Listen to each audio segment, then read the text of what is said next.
In addition, I do a lot of photography workshops, walks, and lead photography journeys, which are called Experience India Photography Journeys. And in addition to that, take up commercial work as well as teach at the school. So it's a combination of many things that I do in the space of photography, and it is very heartening to be able to dabble with various genres of photography and travel. And what I'm intending to do today is about a set of things that I have put together from the architectural photography that I have undertaken on the huge amount of travels that I've done across the world. So, in a recent interview, I was asked about my favorite genres of photography, and I chose street and architecture. The reason being, let me show you a couple of instances, right? This is a street image called the Banaras Rhapsody, an architectural image, Roman Rhapsody, shot in the Palatine Hill of Rome. So the fundamental difference between the two and the contrast, I would say, is that in architecture, we try to breathe life into something static, whereas in street, we try to freeze life as it happens to make it static. Do you see the difference? So in street, there is a lot of things that happen and you're trying to freeze it. But in architecture, it's the other way around. Everything you see around you is static. So you're trying to breathe life into it. So if you think about this, just look around you, right? Just look in your city where you live or where you're traveling. Everywhere around you, there are stunning examples of architecture scattered in, around, and between them. So we live amidst architectures, I would say, rather than the other way around. To be frank, architecture is very ubiquitous in our lives, which primarily means that in today's world or for centuries together, architecture has always taken a broad range of forms. May it be a simple primal hut to an ornate temple of antiquity, or just functional industries, or just maybe urban, buildings or malls, historical monuments, or simply contemporary buildings. And counting, what I mean by that is there are so many abstract monuments that are coming up today in different parts of the world. So in short, we actually are living in a space surrounded by architecture. It doesn't always have to be fancy. For instance, I live in Bangalore, and there are so many different heritage monuments just around me. It could be the Vidhan Sauda, could be the Bangalore Palace. And so that's the fascinating part of just like streets, right? So that's the two different genres that I personally like a lot. So I once read a very famous quote, and see if you can relate to this. It says something like, there are three forms of visual art: painting, which is an art you can see; sculpture, which is an art you can walk around; and architecture, which is an art which you can walk through. Which basically means that as architecture photographers, we have this unique, amazing opportunity to walk through a creation that an architect has made. And well, while it is rewarding, it's also as challenging for an architecture photographer, and I'll tell you why in a bit. So in short, keeping the lines shorter, what exactly is architecture photography? It's a combination of the subject, which is architecture, and the means of capturing it, which is photography. So in short, it is about creating aesthetically pleasing and a close to accurate representation of the subjects. And what are our subjects? Either it's a temple, either it's a cathedral, or it's a simple building just when you see around on your walk. So whether it's a classical or a contemporary building, for an architecture photographer, it is a combination medley of emotions. And I'll tell you, you'll understand it better maybe when I just flip through a couple of challenges that we face. But in short, there's a beautiful saying that goes, architecture begins where engineering ends. So the workshop topics for today. So I thought about various types, methods by which I could communicate what I wanted to. Initially, I thought, let me just go ahead and look at different architectures across the world and see whether I can bring a slice of each of the architectures. But that was a bit too heavy or a bit too research oriented. So I decided let's just look at a simple architecture photographer and what could be certain relevant shooting techniques and concepts that one could really use for any sort of architecture, regardless of where in the world it is. Right? So that's the second point. Thirdly, illustrations to emphasize from my portfolio and experiences of various structures across the world. I'm hoping that's all right with all of you guys. So, coming to, let me come back here. Coming to a day in the life of an architecture photographer. So let's say you and I are an architecture photographer on field, right? The image on the left-hand side, I personally kind of like, simply because it's a cannon from a fort in one part of Scotland. And it is mainly made to shoot. And then apparently that's exactly as photographers what we do. So, but as a photographer on field, we dabble with several dilemmas. We need to get around architects' mindsets and work with many on-field challenges.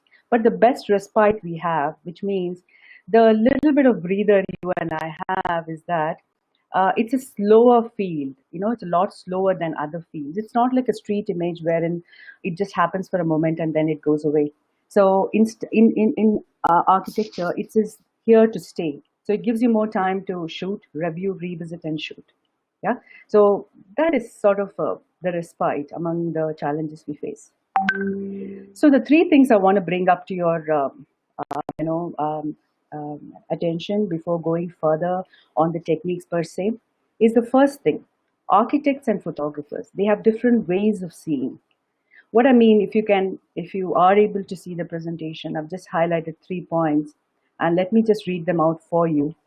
Architecture, in the architect who designs an architecture usually looks at everything in the three-dimensional space, while we as photographers, we're concerned with a two-dimensional representation. Right there, there is a mismatch. Then he looks at it, he looks at a concept of a design as a constant that lasts over a very long time. But for a photographer, it's focused on interplay of light and shadow, and it's very subjective effect of a design. So if between two photographers, a representation of the same architecture is going to be so different. Thirdly, an architect always likes a maximum amount of information to be visible in every photograph that you or I take, because the dimensional effects that he's put into building a structure, he wants that out from a photograph, correct? However, for us, the interpretations are very different. You know, we could go just into one aspect of it, or it could be an expanse. It basically depends on the composition and framing. So in short, what I'm trying to say here is that the point of view that as a photographer provides an architect, he or she is never really convinced with it. So it can actually endanger the authenticity and information of a photograph because it never matches. So that's the first mismatch that we work, or as a challenge we work against. The second one, you know, just like the field of architecture itself, there are so many approaches available today to shoot architectural photographs, ranging just from a functional. What I mean by functional is just an industry, a factory, a residence, to artistic abstraction. So there are various types of you know, architectural photography approaches. Could be documentary, could be postcard, which is very picturesque, vacation that any one of us take when we travel, advertising, which is done more from a commercial aspect, and artistic, which is a very abstract perspective of a photographer of an architecture that he or she sees. So these are all done basically to enforce or reassure the authenticity of the creation of the architect. Thirdly, think about all the amount of architectural styles we have in the world, right? This is just one slice of the sheet I managed to get hold of. See another set. There are so many, you know, right in India, right in the state of Karnataka, you know, you have a Hoysala, you have a Chola, you have a Vijayanagar, you have a Dravida. There are so many different styles of architecture that exist not just in India, but across different parts of the world. On the right side, I've just put up a simple element of an architecture. It's a pillar. Correct? Just a pillar, if you can see, has so many different varieties of design. And the head of the pillar, which is called the capital, is so ornately designed, which basically means that no two architecture styles can really be alike, which again comes back to the same story that you know how do we as photographers do justice at capturing the magnificence of man-made structures all around the world. So Mukesh, so far all good?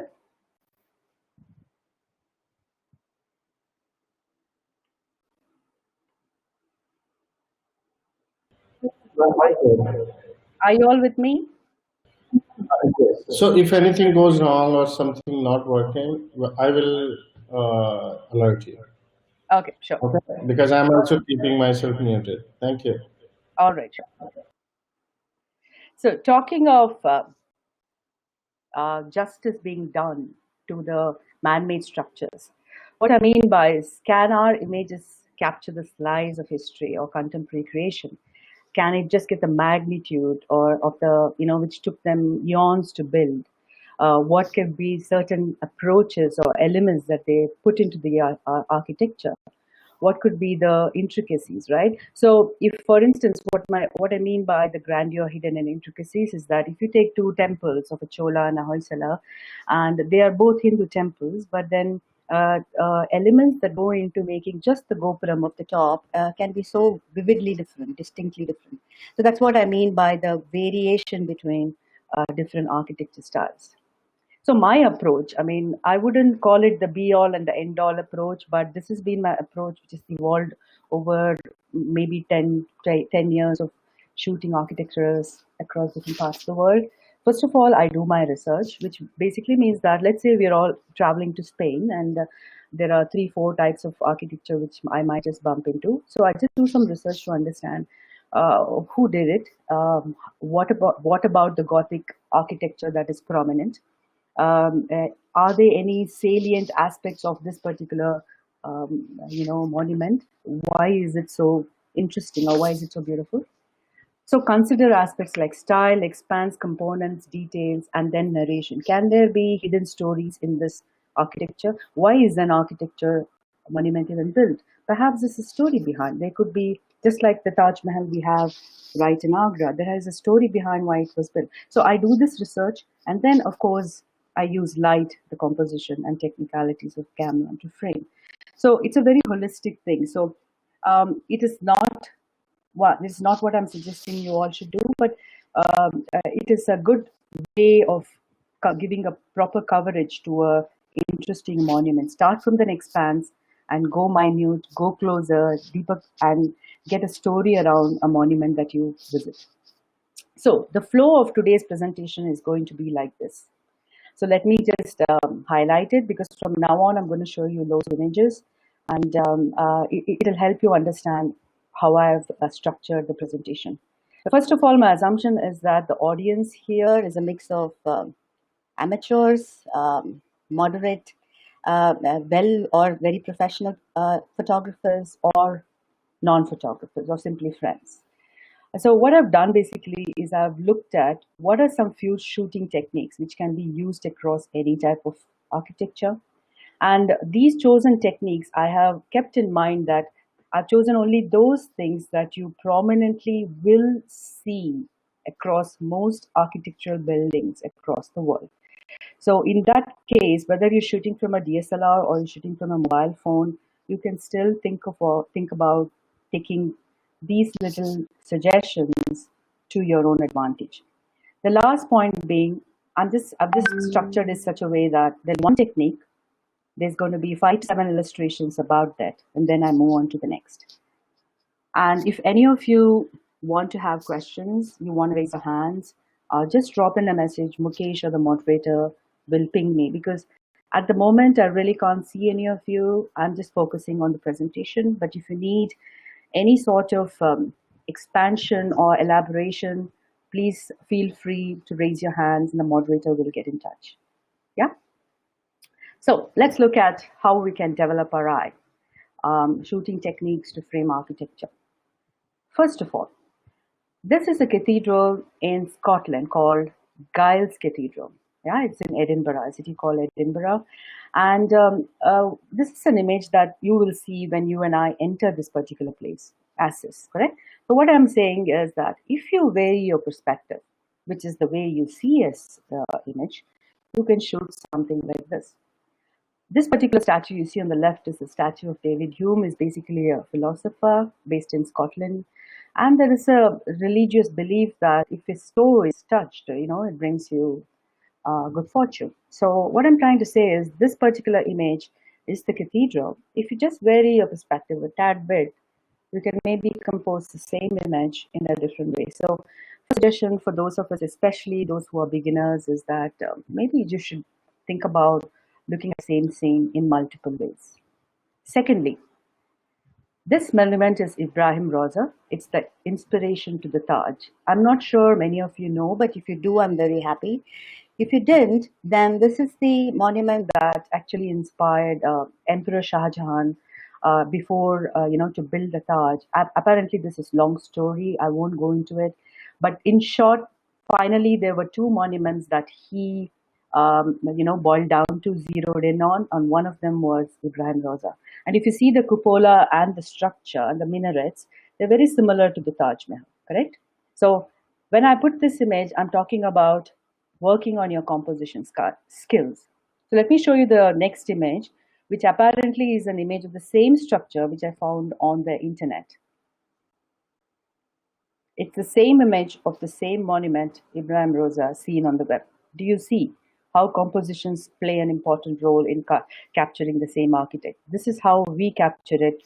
This is how perhaps it's available even today, because not a well taken care of architecture. So please understand, guys, hour of the day, I'll talk about all this just in a bit. Working on composition is very crucial in architecture. So if you look at this particular element, I'm just going to keep this slide short before getting into techniques. What makes a good architectural photo, right? If a building is your central element, try not to bring other elements to compete with it.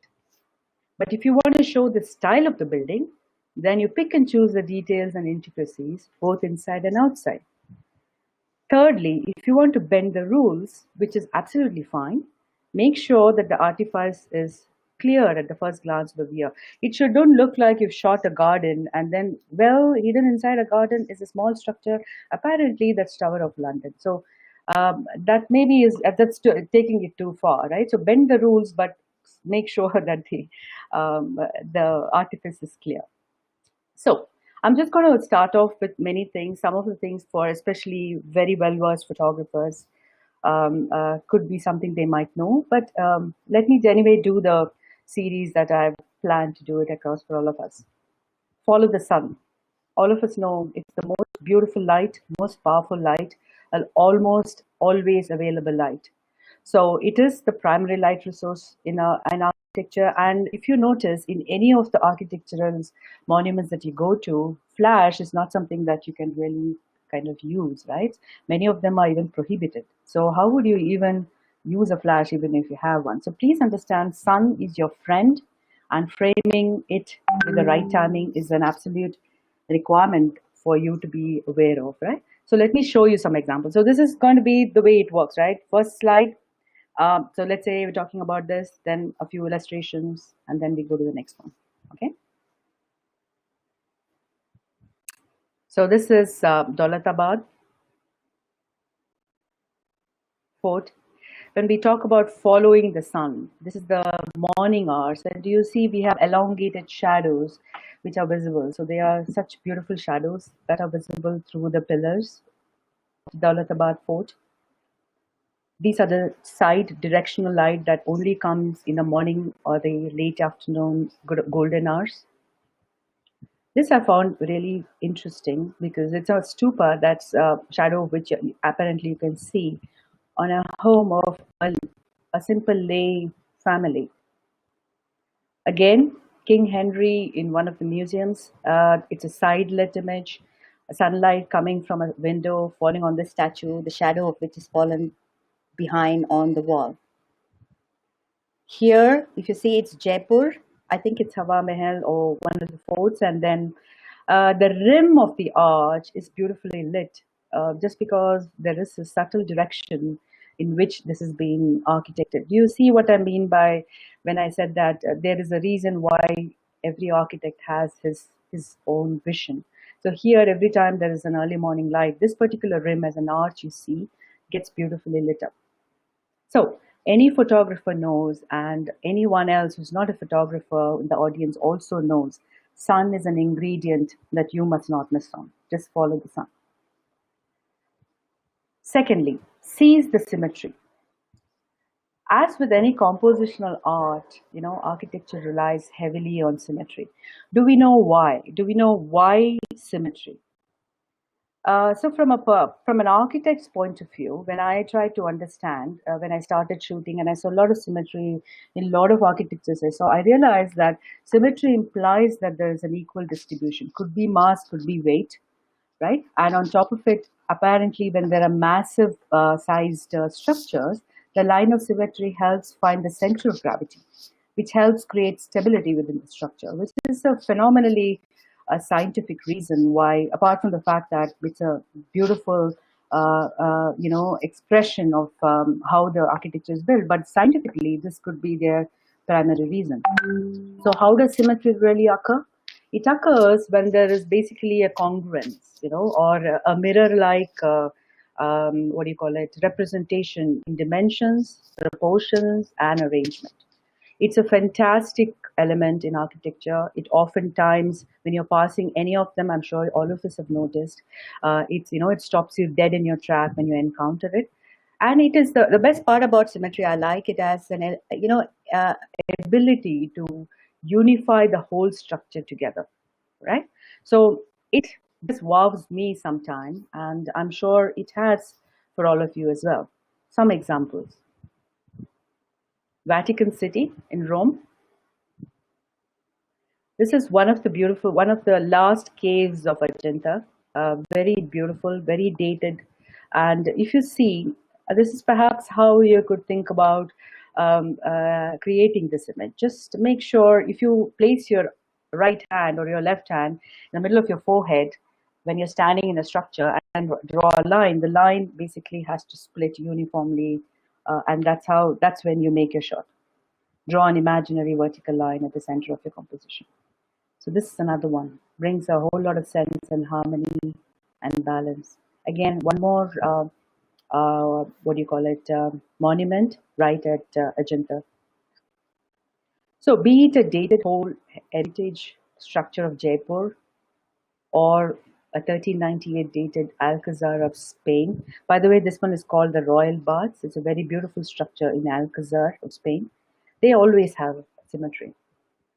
And this is architect Antoni Gaudi's masterpiece called Sagrada Familia. I mean, it's just stunning. He's an architect who is no more.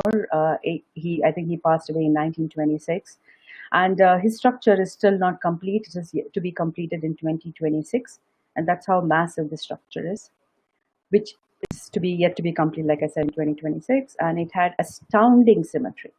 It's remarkable. You go and stand in the middle of it and you're not even sure how you should shoot it. Yet, there are some contemporary structures who want to experiment without symmetry. This is a structure in Sevilla called Metropole Parasol. There is a honeycomb kind of a structure made of wooden planks, very, very contemporary, absolutely no symmetry. So, one of the things that I'm sure all of us have noticed in a couple of pictures previously, that the wide angle that is used, wide angle lenses, do have a tendency to create a skew or an exaggerated perspective. So two things you can do about it, right? Either you can leave it as it is, which is what I would do because the drama is amazing, or use perspective correction or tilt shift lens, which has a tendency to kind of bring the pillars more straight and rectify the skewness which is otherwise visible. But if I were you, I would leave it as it is for the drama.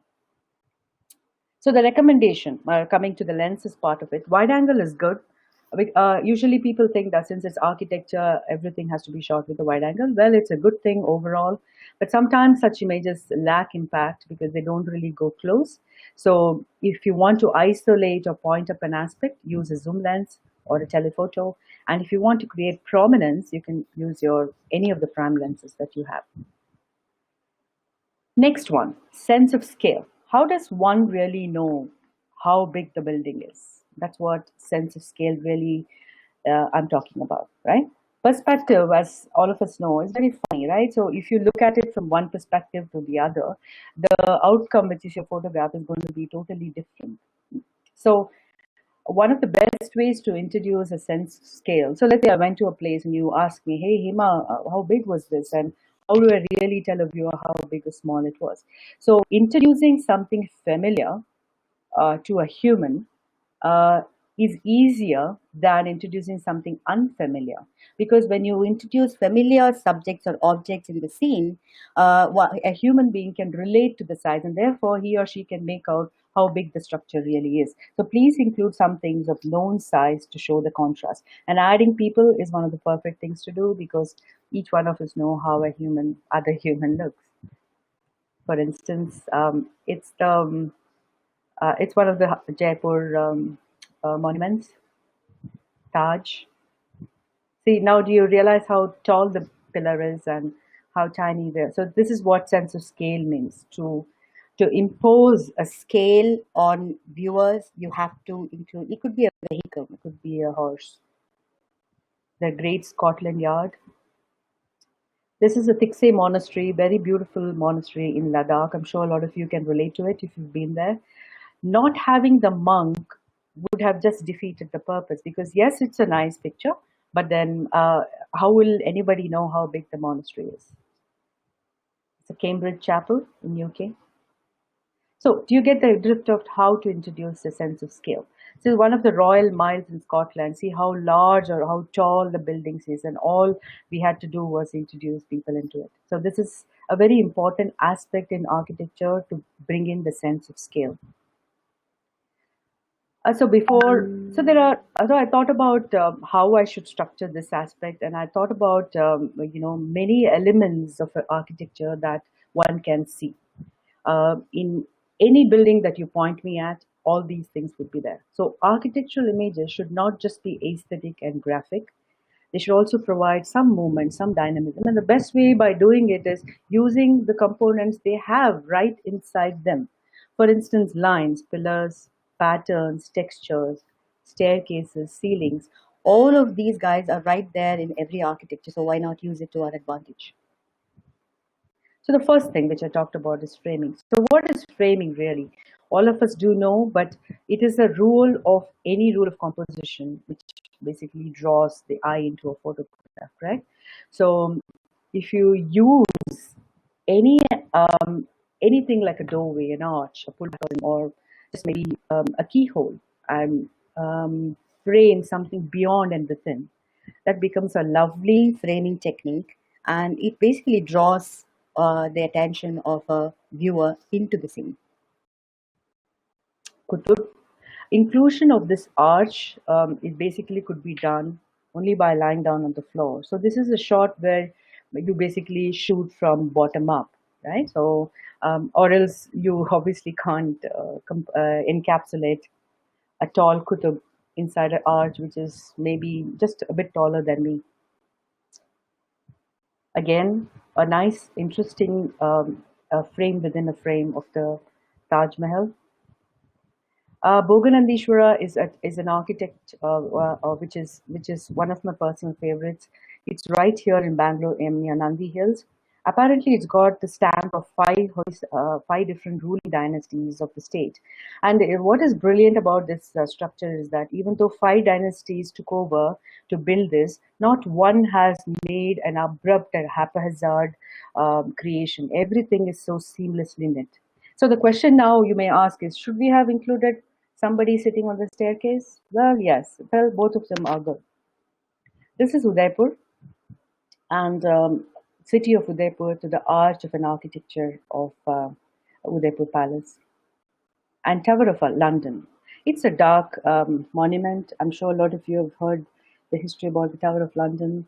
But then, well, when we go as a visitor, you have Tower of London. How can you interestingly compose it? So, frame within a frame gives you a unique compositional ability. So, in short, use this whether you're using a simple camera or semi-automatic. Framing is very crucial. On the right hand side is a very, very old picture. I had a better knowledge then. This Great Wall of China, quite a large story of this. You can see the inscriptions, the Chinese inscriptions on the bricks. You can see the elevation going up and down. And you can see a man who's sitting right beside on the left hand side. Perhaps he's a bit tired. So that's where the context created. So the next one, talking about lines. So I'm basically walking you through those 5 to 6 things which I just talked to you about, which can bring about dynamism and movement in your picture. Coming to lines. Lines have many uses in an image. Have all of us noticed lines in architectures? They have some fantastic ability to divide, unify, accentuate different parts of your composition. Hmm? So, in short, the reason why lines are used, A, because it's a requirement for a building, for an architectural structure to stand. But at the same time, it is also very cleverly used in order for, what do you say, a viewer's eye to be led into the scene. So each type of line which you use in your image can bring a different kind of impact. So if you see the number of lines, I just listed a few of them: leading, parallel, curved, diagonal, horizontal, vertical, converging. So each of the lines is going to give you the perspective which is totally shifting or different from the other. So what I've done is just picked up images from various structures talking of different lines and just have a look at it. It's not cohesive. It's not about just one area, but multiple structures.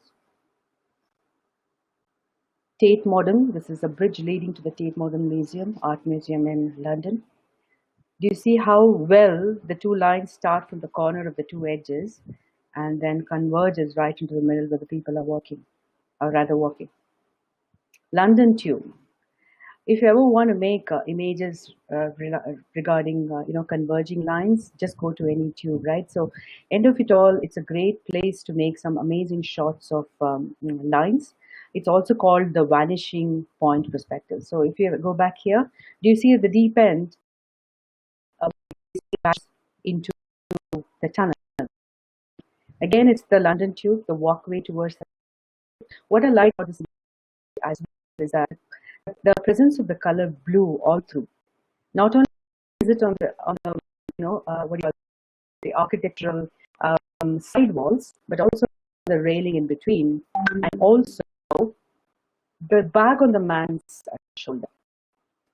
I really like this, and on top of it, it leads to the vanishing point perspective. Guys, I'm just going to turn off my WhatsApp. Just one guys. Yeah.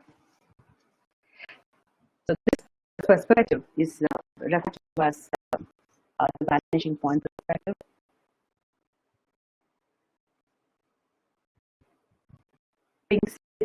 This is the sidelines to the St. Paul's. Again, if you see from the left-hand side, it's the railing of the bridge that is leading up to the St. Paul's Cathedral. What really are we trying to show? It is the St. Paul's Cathedral. Yes, there's a bridge, but the usage of the side railing is the actual key thing here, which basically is trying to lead you into the bridge leading up to the St. Paul's Cathedral. This is from Art of the side walls and the railing below. This particular image is shot in Bhutan, and I particularly like it because A, the door was very ornate, and it can also fall under the category of framing, right? But it gives you a feel. If you just look at it a bit more closely, it gives you a feeling as if, oh, the door has basically opened, and then I'm actually stepping inside and I'm going into the stupa to visit the monastery. So this is not a typical line per se, but it's a combination of the leader or the leading aspect on the left hand side, which leads you into monitoring. And so it's a combination of a line and a frame. This is sky garden, which on top of, I think it's on the 43rd floor, very close to the Westminster in London. Many things about this I liked. One, it had various abstract lines.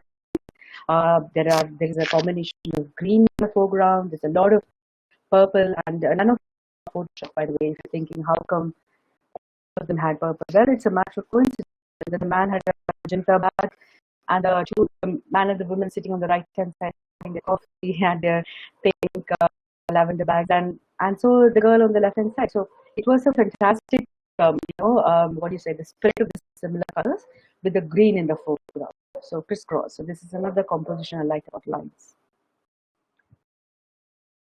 So what I'm trying to say is, in short, lines are there everywhere if you look for it, and if you can utilize them in your frames, they are a little more powerful than if you did. Next, and 6 elements. The third one, pillars. Can you think of any structure or monument which don't have pillars? Right? It's a big part of any structure. Well, that's the one which is going to hold on to a monument per se. So compositions around pillars are either using / shallow dog or Hi. yeah. Which screen are you on right now? Because we see this London tube right now. Seems like. Okay, wait. Can you see the slide called pillars? Not yet. Let's wait for a few seconds. Yes, we do see 3 Do you? pillars. Yeah. Did you all see these pictures? We see 3 pillars, and I think it takes a couple of seconds to show the next one. But right now it's 3 pillars. Yeah, it's changed now. Do you see the image called crisscross? Um, Let me see. It seems like some restaurant or airport right now. Crisscross. Yeah. Yes, that's the right. Okay. So this was the last previous 2 images that I was showing into outlines, and then I moved on to pillars. Are you with me now? Yes.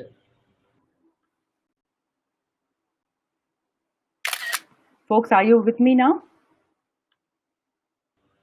Yes, we are. Can you confirm? Okay. So I was saying that pillars is one of those, most what do you call it, the foundational aspect of any monument. So can we not try to take advantage of utilizing them in our frames? So either by shallow depth of field, which for the people who are beginners is introducing blurs, or for the ones who know hide off. So this is it could be in various ways that you can compose pillars to show the architectural aspect. This has got engravings. Do you see the age of the monument and so on? This is another one. This is an ornate one in Ajanta, the last cave. Can you imagine? I'm sure some of you have been to Ajanta and Ellora caves, especially Ajanta, because this actually took my breath away, because this particular structure has got close to 30 caves, and the whole thing was engraved from the top, which basically means that it's a huge mountain. One fine day found some caves in there, a nomadic man, and then they realized that they could do wonders with it. So a lot of the architecture in Ajanta caves, first they had to come from the top, enter, excavate, and then do the sculpting. So this is brilliant, and if any of you have not been there, I would personally suggest you should go. This is the 30th cave, by the way. Again, one of the pillars of Ajanta caves. This is a combination of 2 pillars with engravings with a little shallowed off. And this is a very tall one, which is in Sagrada Familia, the one that I was talking to you about just a while ago. So in reality, if you just look around, there are like hundreds of pillars in each building, Can we capture it the way it stands? Give it a shot, and I'm sure you'll soon make portfolios just on pillars. I have a zillion images just on pillars, and it's marvelous. Next one, textures.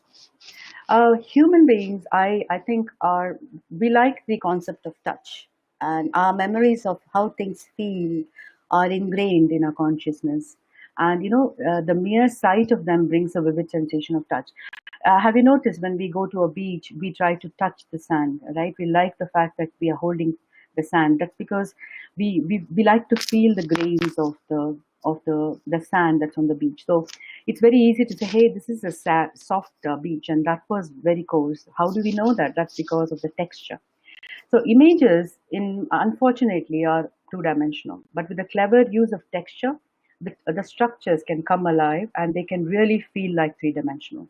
And to be honest with you, when I rewind and look back at images, vivid memories and sensations come back when I look at textures. They are very a potent or element that you should capture. See, the similar, I'm taking, just since we talked about Ajanta, the next few images I'm picking up from Ajanta. So there is a relation to the similar structure that you can see. At the same thing, shot in a different angle, just a while back, showed a pillar. And just as you shifted your composition, you see the texture of this particular rock. This is a rock, by the way. It's a rock cut architecture, right? There's nothing soft about it. Again here, see how coarse the left-hand side rock is one of the caves in Ajanta. See, the one in the back, you can see the mountains through which the architects had to come down, stoop down. So textures, and in addition to giving a memoir of feel and vivid memories, it also helps in deriving rather the age of the monument. So we always like to say this, that hey, you know what, we went to this place, it was century old, it was 1398 BC and so on. We really wow at the fact that it's a dated building. So how do we know that it's a dated building apart from the literature that we read? So I compose a lot around textures, and I look for subtle deterioration sometimes. Not all monuments have to be deteriorated, but sometimes invasion or weather, the paintings corrode, or the monuments are a little broken and things like that, and also bring out the tactile dimension, which is the texture. See, for instance, here, it's one of very beautiful Buddhas of Ellora, but the fact that the weather and the termites have just gotten into them have created the pores. So it's very easy to tell it's a very, very aged heritage monument. Similarly here, if you see on the middle of the pillar, it's completely broken. There was an invasion of this building, and apparently these broke. Everywhere there's a crack, and still there's a beauty to them. Like the method in the madness, there's a beauty to the deterioration. So it goes without saying that this definitely has lasted many, many hundreds of years. Here you see the yellow color, on the left-hand side. That again shows the subtle corrosion which is caused by weather, not by invasion, but by weather. So the intactness of the the structures, the sculpted structures are intact, of course, but the yellow color is basically the weather that has, put up its charm on the monument. A beautiful dancer, but her nose is being chopped off, and so here again, it's a shallowed off. The idea which I personally wanted to shoot this was that the light coming from the right hand side was very delicate, elegant, and then the texture of it was so precise. So framing subtle deteriorations can be narrative, and it can also show the age of the structure. Both on the left and the right, you see there's a deterioration. So if you were to ask me, do I really have to travel that far to Ajanta, Ellora, climb that many steps, and then make pictures of deteriorated images? Well, my answer is why not? Because if you want to cover Ajanta as a monument as a whole, then try to bring out all the stories, right? Invention is a story of Ajanta's reality, so why not? So light, we use light, you can effectively use for framing of textures. So the next one, the fifth one, and one more to go under the elements of dynamism and movement. Patterns. All of us know what is pattern, right? It's an art of repetition. So the key thing for you and for any of us to do when we're doing architecture photography is to stop looking at the building as a whole. See, wherever we go, I mean, I think for photographers who are used to architecture photography, they know the art. But for us who are thinking, how else can I bring a variation to my architecture pictures? Because everything looks similar.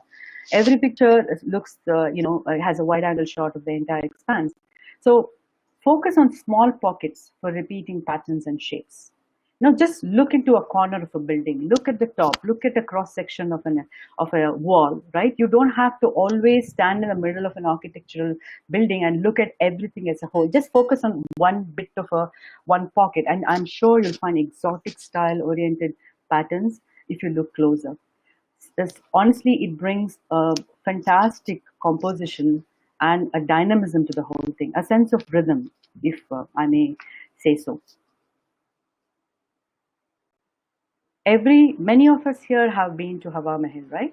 This is just the front facade of Hawa Mahal. We have all shot Hawa Mahal, from a wide angle perspective, but just focusing in on just the windows, which is where Hawa Mahal is about those number of windows through which the air is supposed to be circulating, right? So that is the crux of the architecture per se. So you're trying to just focus on the pattern of that particular architecture, which is the windows, the Jarokas.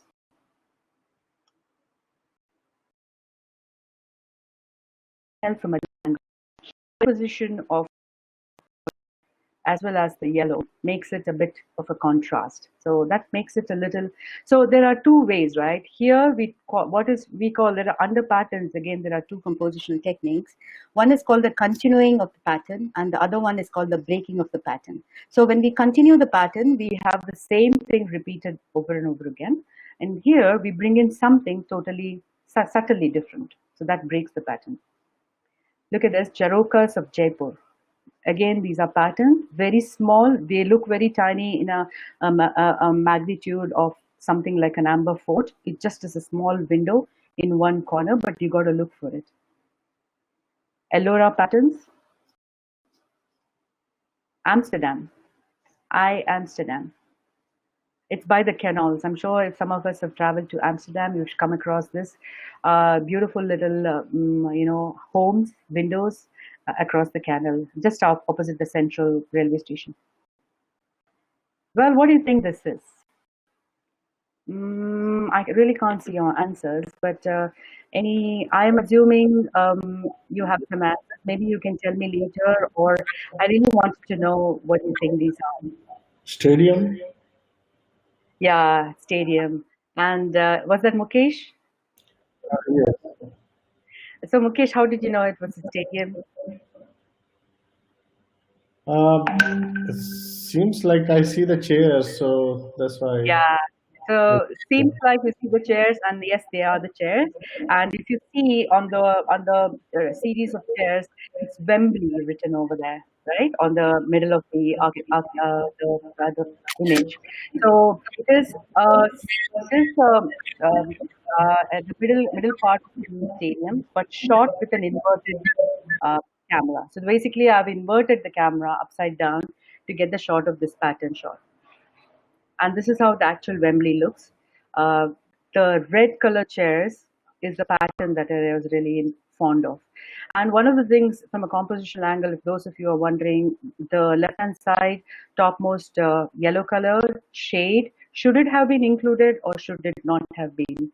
Well, that's a question that we can debate about, but the reason why I included is it kind of gives a closure, gives a shape to the stadium. Maybe it's a little oval. And secondly, the yellow brought in some kind of continuity between that and the pitch, which also has a yellow apart from the green. And thirdly, it has patterns itself. So what I'm trying to say is when you also compose patterns, just because you found patterns, we just don't want to shoot the way it is. Let's try and think a little about how differently we can compose the same stadium, which hundreds and hundreds and hundreds of people visit every day. This is a Lord's Cricket Stadium. I'm sure all of us love to go to Lord's someday and watch a live cricket match. I would love to do that. I've been there once or twice, but never when the match is going on. And the white color chairs are patterns. And this is a brilliant architecture, by the way, the stadiums per se. If you're wondering what has this got to do with architecture, well, let me just be clear that even a stadium built as royally as this is considered to be an architecture. So the question now is that should the vehicle on the lawn be have included, or should it have been omitted? Well, some of you would think it should have been omitted, right? For example, like this, right? Here there is a little bit of clutter with the pitch and the vehicle, the whatever tractor being there, but in this it's been removed. So suit yourself the composition that you like, you can adhere to. To me, this brings in a subtle amount of dynamism because there's an activity happening, and here it is also a good image with no clutter, absolutely, but the sense of dynamism is slightly on the lesser side. Having said, I was talking about telephoto lenses just a wee bit back. This particular panel was really at a very, faraway height in Westminster. Westminster Abbey has some fantastic panels all over, but right on the top after the arch ends. If you see the lower part of it, there is an arch that is ending. After that, they have a series of panels. They are astounding creations. A lot of the different philosophers, saints are all in there. So did a little bit of perspective correction as well to bring in the panel in the horizontal format. But these are also patterns that you can shoot. And finally, patterns can come in various forms, not only Wembley Stadium's chair of the Wembley Stadium, but also helmets. This is the Tower of London Museum, and I thought series of helmets lined up formed some nice. It was actually a color image. I just converted it into a monochrome. So having said that, one of the last elements that two more to go, staircases and one more. Well, to me, staircases are not just for climbing. Well, we should use it for climbing, but try including them in your frames and see the magic. If you remember the first image, we talked about Ibrahim Rosa, where it was the inspiration to the Taj Mahal. Did you notice that there was a fleet of stairs that were included just before the monument came up? Well, so that's how important staircase can be, or how beautifully dramatic your compositions can change just because you included it. They are, like I said, they are inherently dramatic. They guide and navigate the eye of the viewer in very interesting directions, believe it or not. And you should just look at any staircase next time if you already are not doing that, and just freeze for a moment, look at a staircase and see what are all there around the staircase. There could be railings, there could be lampshades, there could be the side panels of the wall which are painted with a lot of stories, and there could be floors. The floors have a story themselves, but all we do usually, not all of us, but some of us, is we just use the staircase for climbing. So, well, that's a shame. Well, can anybody guess? I don't know if all of us are, or on mute, but this is one of the most difficult staircase images that I got. Once I know, I tell you where it is, you will agree with me. Anyone has seen this image before, Mukesh, or for that matter? Unfortunately, no. No, this is the dressing room of Lord's Cricket Stadium. Right on the left-hand side of this picture is where all our Indian teams' rooms are. Very rare picture because not much of photography is anyway allowed inside the Lord's Cricket Stadium. But I really like the fact that there were so many staircases, and this is a good, clever use of staircase in your pictures. And by the way, that picture you see at the bottom is, I'm sure all of us know who it is. This is Kensington Palace. Kapil Dev? Sorry? No, not really. The one in between with a blue colored dress. Ian Botham. Oh, okay. Yeah. Maybe, yeah, it's maybe not so clear for you. Yeah. Again, Kensington Palace. The use of, see, if you see this picture, it basically is making you want to climb the stair. I just wish the composition included a little more of the staircase to the left, but unfortunately not. But this helps navigate. Like when I said it navigates through, or it helps the viewer navigate, this is what I really meant. Again, Do you see this picture where you have railings in blue, you have lampshades in golden, you have paintings on the wall, and there is even a lady in the painting who is looking down in the middle panel, as if she's looking at the people who are going to climb up. On top of it, there's a chessboard painted on the floors. I mean, how magical can it get, or how better can it get? And then all we do is never frame it. So please make use of staircases in the architecture you come across. In this image, the exposure was a bit low. The metering could have been a bit more accurate because there was a lot of light coming from the left-hand side. So metering accurately is a very important aspect, especially when we're looking at highlights and lights coming from various side windows. Inside Lalit Mahal Palace, again, a very sacred palace for all of us, right in Mysore, a beautiful royal palace. The same image when shot, see, this was shot from below. The same image shot from above looks like this.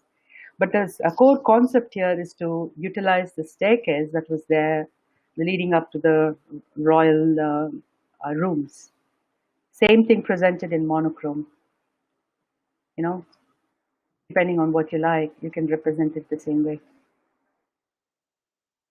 So staircases, I believe, add drama. They make your eye move around the image, and if you kind of just add a little bit of compositional thought process just before you shoot them, you really come up with a nice image for you to savor for a very long time. All of us don't have to be professional photographers or do this for a living, or compete or take part in contests. But then, even if an image you're making of Mysore Lalit Mahal Palace, don't you want 5 great images after you come back from your travel? Well, that's the idea. Final one, ceilings. Believe it or not, ceilings can have stories and character like never being told. Do you know why architects love ceilings? Any thought process?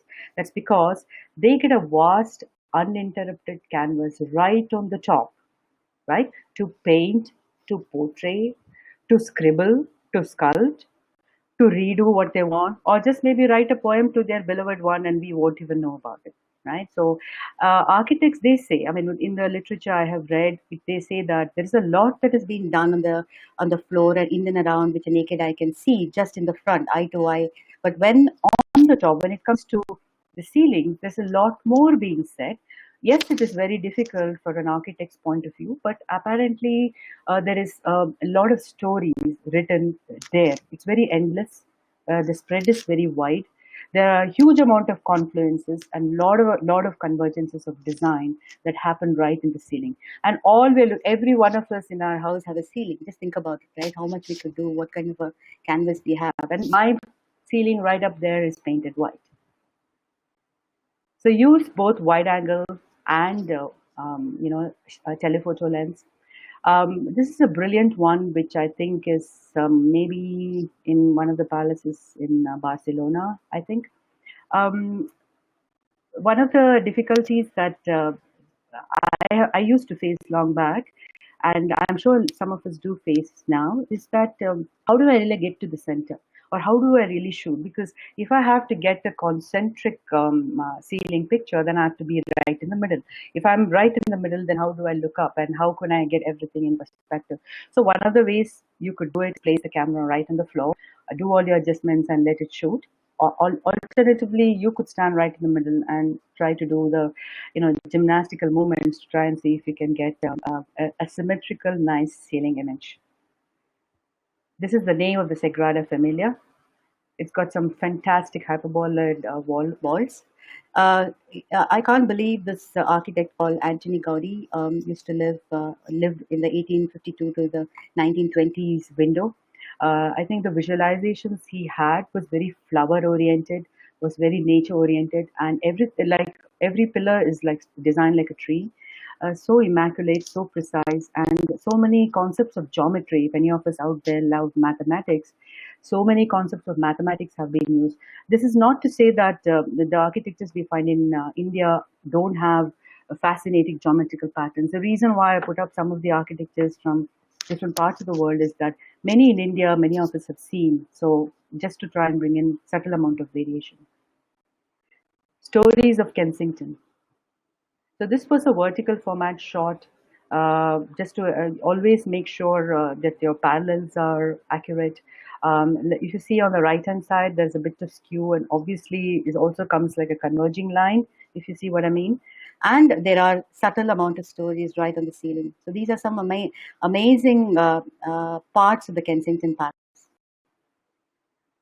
And Madrid, how can you get to the exact center? This is what I meant. So one of the do it is to hire a slightly higher F number, maybe let's say aperture of 8 or 11, do a center weighted or a matrix metering, just put the focus point in the middle of the painting. And once you do that, just ensure that you've just placed the camera right. And if you have a remote control, nothing like it, you can trigger it off right from there. Or the best way, if you don't have that, is even use a timer mode, right? Just do a 10 seconds, put it down there, and a few iterations later, you'll get the center. And there's always post processing to just correct a little bit of the horizons. Ellora ceilings, very, very dated. Ranatpur temple. This is near Kumbhalgarh in Rajasthan. Are made of marble. Everything here is white. Hardly you can see anything that is non-white. Therefore, the shadows which are falling on the two standing pillars were all I could get to bring in some contrast. So I really love this architecture because there was when you have just one color to play with, let's say marble, which is white, what has to stand out, right? Your inscriptions, the detailing of the architecture, the overall expanse have to really be so extensively beautiful that people can wow at it. So Ranatpur near Kumbhalgarh in Rajasthan is one such architecture. Barcelona Cathedral, one of my favorites. Just have a look at again, talking of ceilings, how beautifully both of them are. Both of them are different parts of the same cathedral, but just composed in two different ways. So look for stories in the ceilings from now on. Never miss a chance, guys. So I think it's very important for us to be aware if you're not already aware. So those are the six things that I was talking about when it comes to the dynamism and movement. We can talk about a few other techniques, which I'm going to just maybe take another half an hour to 40 minutes. Initially, I thought we'll take a break if you have any question and answers. If you don't want to, or if you want to do that at the end, once for all, that's also fine with me. We can have some questions and then we can continue with the remaining part of the presentation. We have several questions lined up right now. Sure. Okay. So, first of all, great presentation, Hema. Really Thank love. you. I always used to think more of a travel photographer. Yeah. I never, like thought that such amazing stories you have. And I think a lot of work you don't put on the public domain, so that's one of the reasons. Yeah, I think I just wish I had a little more time on hand. Yeah, I don't. Yeah, I don't. But Great. yeah, Mukesh, coming back to your point, a big part of travel photography is architecture, right? Correct. Yeah, Uh, I think hmm. like each of these things that I just spoke about, like I can actually make one webinar just on each topic. So much collections, portfolios. I seem to have collected over the years. But why I said that, because every time we said travel, we connected with street photography, not Yeah, with the exactly.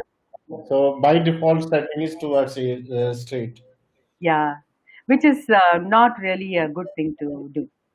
Which is not Correct. actually the good thing because that's not travel really. Street is not travel. That's street, Uh, which is okay. So let me answer some of the questions. Sure, sure. So first of all, guys, apologize because our group was full. Some of your friends might have not got an opportunity to join because it was to the 100% full. Second thing is, we have the question. Like the first question is from Payal Goswami, Okay. and hello Hema, nice to see you in architecture photography. May I know how you got into this as an interest? Love to Um, hear your story. Okay, so Payal, nice to have you here. I think it is one of those ways that you evolve, right? So when you travel, you come across many things like Mukesh said, street, then you have architecture, then you have landscape, then you have streams flowing. You get better at waterfall photography. So and then the innate passion for photography anyway resided in me, right? So once you go to places, architecture is a big, big part of any place for that matter. So everything about an architecture is so fascinating, right? It's just like a human being. So the fact that I could, how to bring about the first slide to talk about how can you bring life into something static is a challenge that I looked at. So that's how the passion evolved, and I really worked hard, I would say, in capturing. So when I travel with friends or family, to be honest with all of us, is that just ask all of them to vanish to us, and I would join them in the world. So that gives me 2 solid hours in every monument, and that's how I work. Okay, great. Thank you. Let me try to take a voice question. Sure. Sanjay Krishna, you are unmuted. Please go ahead with your question. Uh, yeah, I'm an architect by profession, and I just wanted to ask, as a beginner, what is the kind of camera you suggest that we need to have to take architectural photography? Oh, okay. So nice to have you here. And I would think, to be honest with you, any camera that you have to start with is a great camera. So they say, right, it's just a means to an end.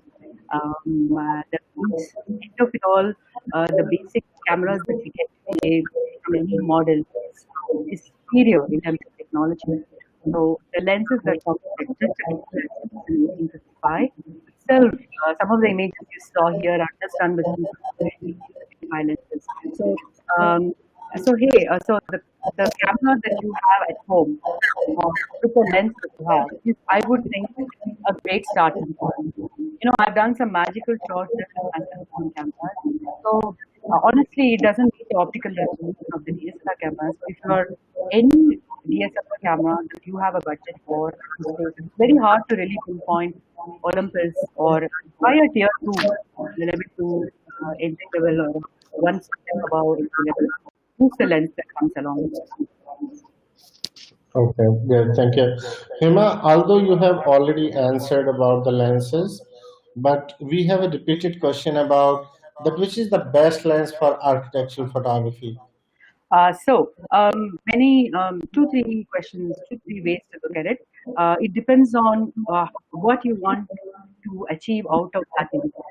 For example, a 10 to 22 lens is a lens which gives you a vast expanse very little information on the details, correct?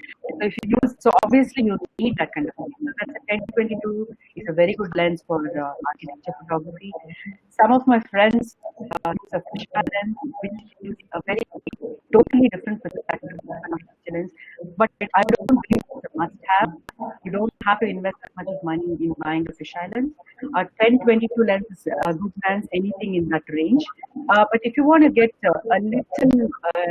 little closer, yeah, anything from a 24 to a 107 all-purpose lens would be a good one. So if there were two lenses that you could, or three lenses that you could carry in your kit when you're doing some architectural photography, it could be one, a 10, 22 or similar range, a prime lens, for instance, 35 50, which gives you exceptional blurs, and thirdly, some zoom range, all purpose like a 22 to 180 to give you a closeness. Those are one of the perspectives. Okay, thank you. We have another question from Srinath. Yeah. Uh, how do you avoid angular distortion? It is hard. It is hard, right? So, like I was talking about a little earlier, one of the things that, like I do commercial photography shoots and I use perspective correction and field shift lenses. I missed your name. I'm sorry. And Srinath, right? So Srinath, Yeah. the thing is, the distortion comes because when a wide angle looks at something in an exaggerated manner, it tends to pull the sides to an extent that the skew appears. So you can call it distortion, or you can like the drama. But if you are doing commercial photography, which for clients, then obviously they don't like such big images. So you can use stealth shift, TS, perspective correction, PC lenses, which are available for many models. But it depends on what kind of architecture photography you're into. Is it commercial or is it for hobby? Based on that, but whether you can avoid it, I don't think you can, unless of course you're looking at it with a non-wide angle. Okay. Thank you. I have a couple of questions. I am clubbing them all together. The question is from Ravi, Tapas Kumar, and more. One, do you offer any long-term courses, any short-term courses, or any opportunity to travel with you? So all three type of questions we have. So the answer to all the three is yes. Yeah, Yeah, I do. I'm a photo mentor and a photo expedition lead. So I've done some 30 to 50 photography trips around parts of India. So architecture is close to my heart. So I do a lot of UNESCO-based, heritage center-based experience India photo tours. And in addition, yes, I teach both short and long. Sometimes they're customized, Ravi, wherein someone wants to get deep down into learning it for the sake of a profession or for a purpose, then it's more of a one-on-one. So it's a combination of everything, yeah. So okay, maybe at the end of it, Ravi, I'll just leave my social website handle. Just go in there and look into workshops. You'll get an idea. sure. And we have a question from Sifa Khan. Okay. Hi Hema ma'am, your work is marvelous. Can you suggest me best places to do cityscape? Which city are you from? It's not mentioned, but maybe you know about Bangalore, so that would be a So good. if see, like again, we were thinking about everything. Like we are living amidst architectures. So if I'm looking at Bangalore as a city, we have so many aspects. We have a huge amount of temples. We have Bangalore Palace, which is very similar to the Windsor Castle. We have the Boganandishwar Temple, which is really close to Nandi Hills. And we have the Vidhan Sauda, which is a powerhouse of our state. We have the Tipu Fort, a place where the great Tipu Sultan was born. And these are all very dated ones. We have very heritage or historical monuments. We also have some contemporary ones like, UB City. If you go to UB City, it's a mall, it's a place where people go dine. But from an architecture photography point of view, there's so many things that I can find or you can find to do some photography. So my suggestion to all of us, depending, regardless of which city you are from, can you just next time when you take a walk, obviously after lockdown, see what all kind of architectural things you have around and give it a shot. Okay. We have another question. Apart from street and architecture, Ah, what other genre do you work on? I travel. I work on travel, landscape, abstract. I work on commercials, a lot of commercial advertising photography. I don't do much of fashion. Uh, Somehow never got maintained to get into that genre. I do portfolios, portraits, as well as very rarely events. But home interiors, urban spaces, all these are a part of under comes under my commercial. So in short, I've tried, dabbled my hand at a lot of different genres. The favorites were these two because of the contrast I spoke about. And architecture is your favorite. Wouldn't Yeah, one of the favorites. Nothing beats street. One I of told the favorites. Okay. if I ever come and do a session on street, then I'll be talking very highly of street. So I'll say architect street is the best. So they it has its charm. This has its charm. Have another question, Hema. This is from Andrew. Sure. How important is to have a portfolio, and how do I curate my work to put on the portfolio? how important it is to have a portfolio. See, it is important. Like just now, Mukesh, just an example, right? Right. I think Mukesh himself gave you the answer for that. Just now he said, Hema, I didn't know that you were so much into architecture photography. Why did he not know? Because I have never put the portfolio out there, right? So I have a portfolio, but all stored in my hard drive. So to answer your question, two ways. Yes, you need to have a portfolio because it kind of gives you as a photographer a focus area to work on, a niche area to work on, and fill that basket called architecture everywhere we go. Secondly, tomorrow, if I'm looking at images of Indian architecture, I can come to you and say, hey, can I? So it is from all perspectives that portfolio building, not for the sake of others, but from a personal evolution point of view, it is a very important step in a photographer's journey, I would say. But yeah, Mukesh, I take up your Um, point, and I think I'll put it out there more often, yeah. well, honestly, Hema, you are maintaining your website in a very decent manner. You are updating. Most of the photographers we come across, either they don't have any online presence. Even if they have, they might have been done several years back, and the way they were done, they are setting no change in several years. So you are one of few who is pretty much updating it regularly. Yeah, takes a lot of bandwidth, by the way, Mukesh. Yeah, I That know. perhaps explains why I'm not on Insta and Facebook all the time. Yeah. Yeah. Any opportunity for internship? We have another question. Yeah, I think many people ask me that about internship on certification. Maybe next time when I'm going on a trip, when I do what's called as Reiki trips, maybe you can write me a note, and if you can come along to see how Reikis are done before a photography trip is arranged. Because these are not general make my trip kind of photography trips. These are very curated and well designed programs. So that's one place I see your immediate, where you could maybe definitely work with me or along with me. Sure. Thank you. Should I go ahead? Uh, there are many questions, but I think let me take the last one. Um, this question is from Satnam Sahu. Do you have any assistant while shooting or traveling? What do you Yeah, look for? well, you know what? When it's personal, when most of these pictures that I've showed you are all personal portfolios, which means I've shot them mostly when I've gone on a trip or a vacation. Sometimes yes, photography journeys, but they become friends. But when I do my professional business-oriented experience in India photography trips, I work with a couple of photographers, on and off, depending on because minimum 12 students travel with me, and it's very hard to kind of guide every one of the 14 of them at the same point in time. So we divide and rule. So maybe I can, handle the Canon guys, somebody can handle the Nikon people, and so on. So yes, sometimes I have to do it solo, which is when maybe I can take some of your help. Sure.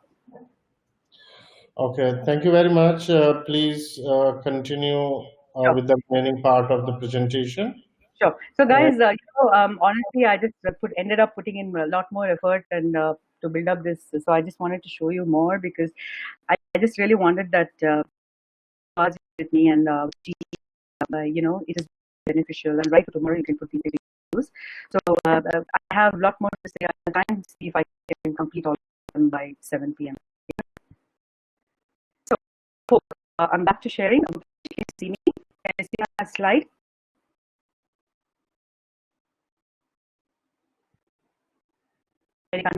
Please.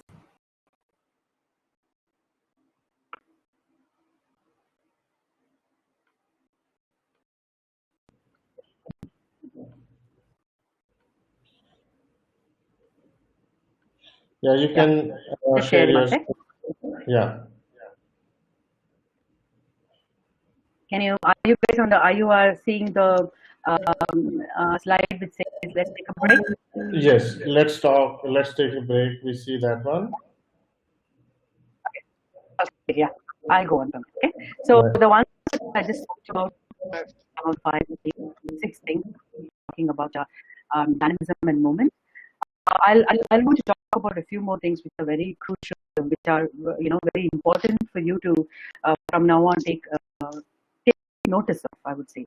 Pay attention to details. What it basically means is, like when we talk about initially the makeup of a structure, what goes into it, smaller elements, what is the architect's vision, what is creating like. See, for instance, if like we talk about the Chola and the Hoysala temple, Hindu temple, just a while back, we talked about the gopurams, right? So we said, if this temple in Madurai looked like this and this in Tanjavur would look like this, what is the fundamental difference?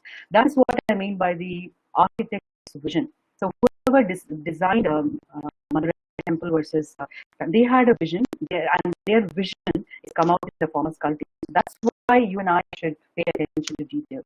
And another thing which I found very interesting is, based on the pictures and based on these, they also get categorized as type of architecture for studies and research. Initially, when I put up those two slides saying there are so many architecture that exists, Gothic, Neolithic, Vijayanagar, and so on and so forth. How did we come about that? That's because somebody sat there and said, okay, these types of architecture belong to this kind of type. So that's how they got categorized. So pay attention to details.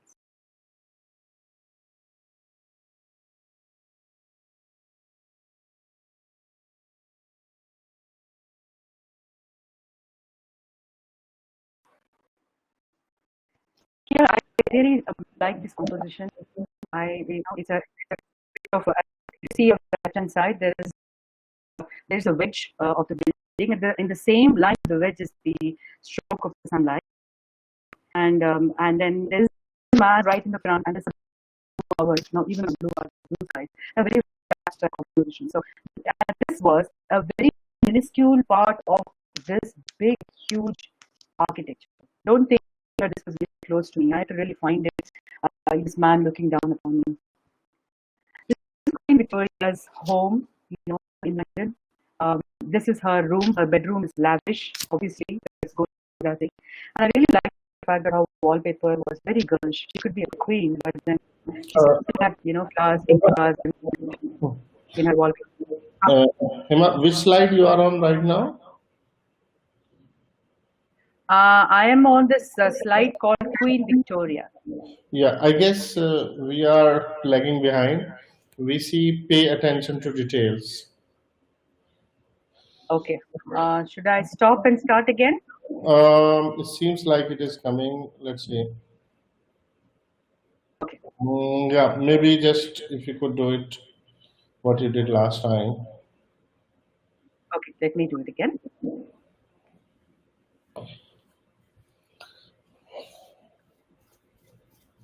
Yeah, it's starting to share.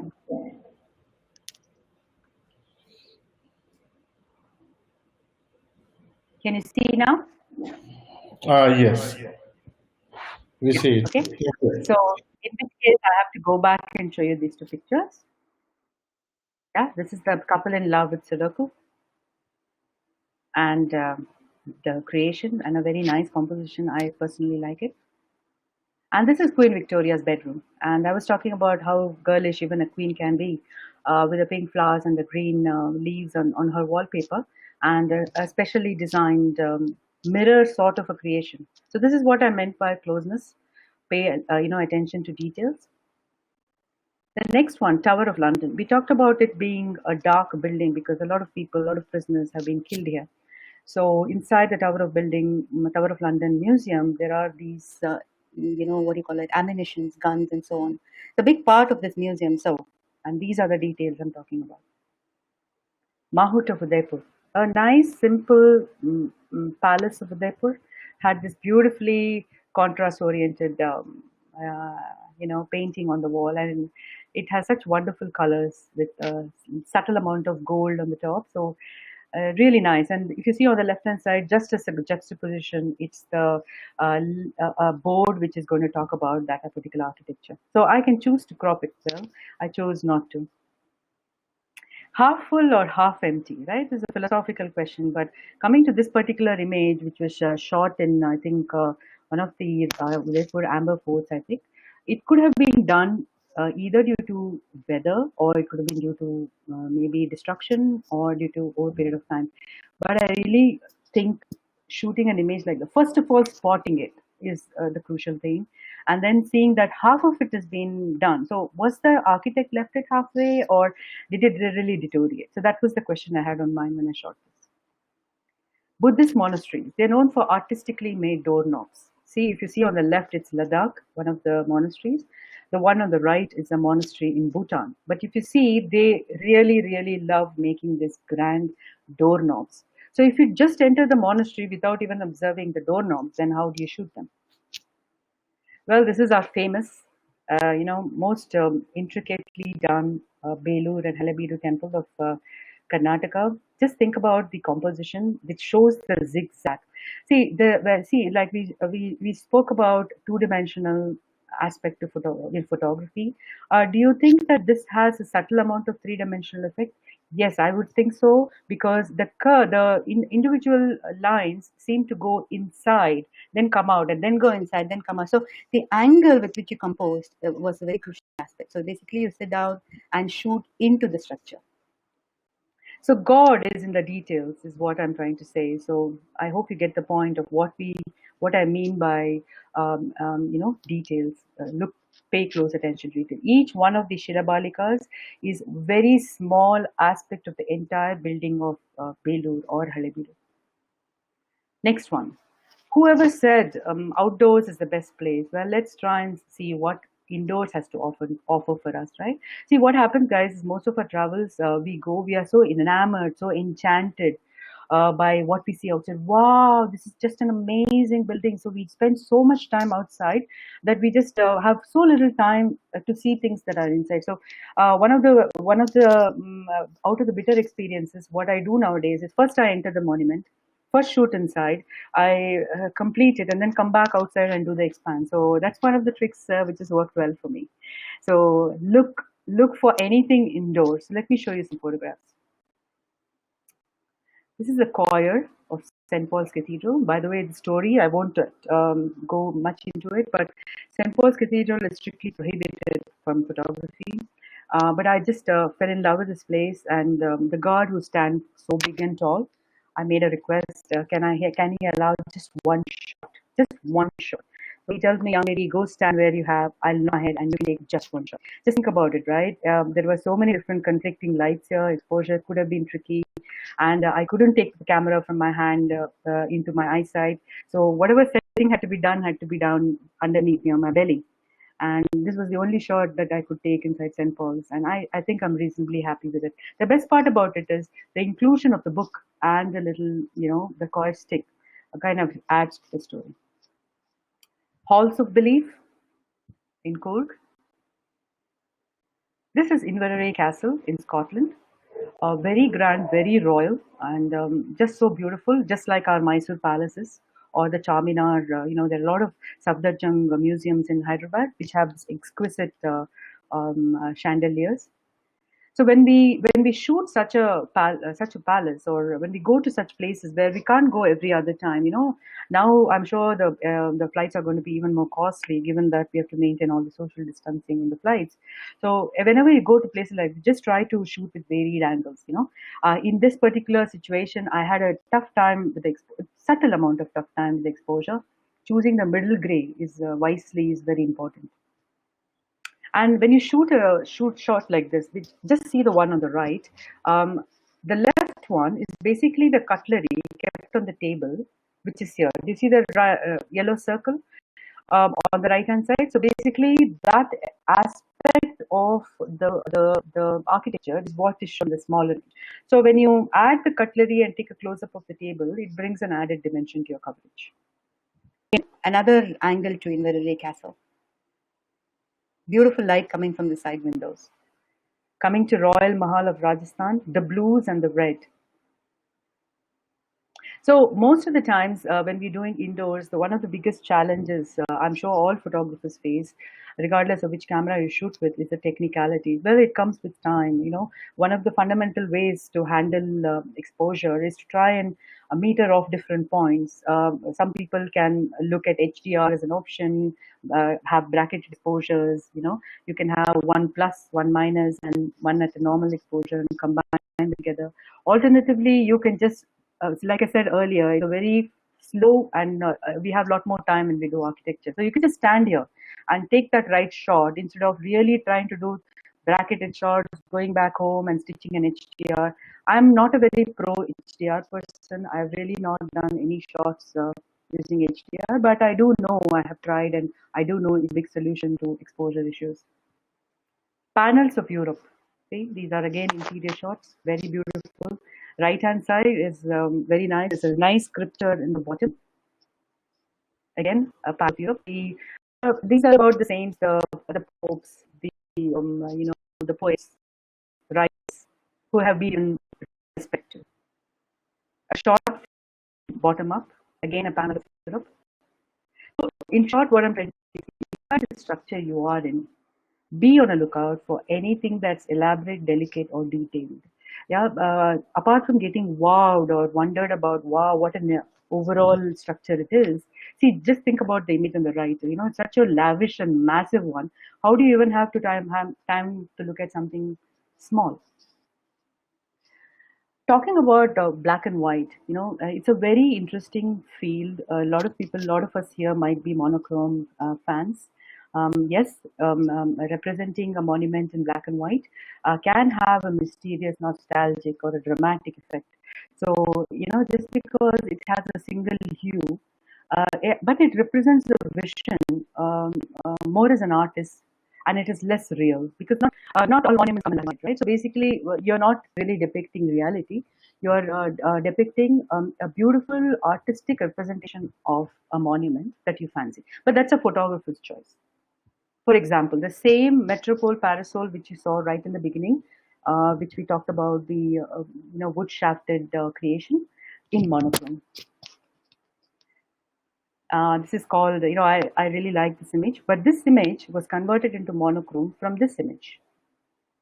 Do you see the difference? So I basically have cropped it a bit and then made it into this image because I like the fact that there was this white bridge and two people talking and walking around. So a little bit of artistic approach to an image you shoot in color can also be an artist, that artist as you and me as photographers' choice. This is I like the web kind of a bedazzling lines on the top, the patterns, diamond patterns. This is a natural history museum in UK. Again. See, here we're talking about absolute symmetry, correct? So I think Srinivas or Ravi, one of you, I'm not sure. Somebody asked me about angle distortion. Well, I did have a wide angle at this point because this is quite a massive place. There was subtle amount of distortion here. I didn't use a tilt shift, but then I kind of have corrected it in the editing process. And coming back to the last one on monochrome, well, you decide. This right-hand side is a colorful representation of a Barcelona cathedral, and left is equivalent monochrome. Represent them in both ways, or the one that you prefer personally. So basically the reason why people like monochromes as well is because it removes distractions of color. It basically is more focused on the subject or the object you're trying to portray. This is the famous stone chariot temple of Hampi, and this is the temple behind it. See, suppose we had color, the lady is in pink, somebody is in blue, and then the sky is super blue, and then you're really losing out on the charm of looking at the structure per se. So a lot of the photographers love to represent sepia or black and white format of architecture photographs. So, camera obscura, that's what you see on the right. Beautiful Ramsay Lane of Edinburgh, and if you watch closely, you see the Scotch whiskey experience on the left written. This is where the Royal Mile is. Just a few more things I want to talk about. I'll try and see if I can wind up fast. I'm not sure if I have an extension of 5 or 10 minutes more, but this will really help you. Negative space. Monuments are massive. Why can't we leave some breathing space in the images? So typically, they are also referred to as white space. If you see the third point on my slide, it's a concept used in art, design, architecture, and also sculpture for centuries. Unless there is a breathing space, the architecture overall is not so well appreciated. In other words, if you want to show one part of the architecture a little more emphatically, try and bring in some negative space. What I mean by negative space is something like this.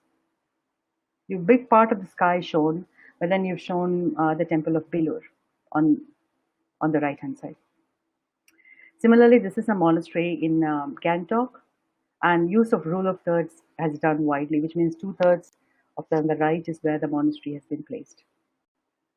Again here, a Royal Mine lawn market, a lot of the sky has been left. So don't despair the next time you have to leave a lot of sky. Don't leave too much of it, but give some amount of room to the architecture so that I can now at least look at, okay, this is a lawn market. And hey, this is a Deacon Brody's tavern. This is the cafe that he's running. If I had so many things on the right hand side filled up, perhaps I would miss these details. This is the architecture of Spain and our very own Ladakh. So let's shoot into the sky. So please understand the relevance of negative space is as important as. So these are all contrasting, contradictory composition techniques. At one time, everybody says fill the frame, fill the frame. Another says people say negative space. So one just do a little of both, and you utilize the images as suitable. Okay, this is one of my very interesting compositions, which I find gives in a varied perspective. Bottom-up composition. So keep looking at opportunities from below towards the top is what I mean by this. These give a very unique point of view. Usually we look straight on, we look straight up, or we look to the side, left, right. But standing right at the bottom of the monument and looking up can give you perspectives like this or this. So typically you're just making sure the bottom of your camera line is absolutely parallel to the line of this particular structure, and you're totally shifting your camera totally up, which means it's a bottom up technique. See here, I literally went very close to the structure, my belly literally almost touching the structure, and that's then not all structures you can do that, but as close as you can get to the structure and look up. Another close-up shot inside a chapel, Ajanta again. Similarly, while you look up and give these, see, typically if the previous picture I showed you where we're talking of the yellow walls, which is the same space where this shot. Just see that perspective was a straight perspective where there was inscriptions and there was a yellow wall showing deterioration. But here, all I did was look up and then I got a totally different, representation of the ceiling. And down on yellow, climb up a little. The best part of being a photographer is its agility and physical fitness. Just walking around for the whole day, we don't have to really hit the gym, And who's only seeing such stories? Just look at the bottom. This is a very, again, a stolen shot in Central City. So I wouldn't call it a perfectly immaculate image because I had to win the heart of one first. So basically 2 shots in Central. Find the night lights. 3 more to go, and I'll wind up, guys. Okay. Find the night lights. What I mean by that, this is that what the architecture which represents itself in daytime is very different from the way it represents itself in the night times or reduced times or the blue hour or the dark nights.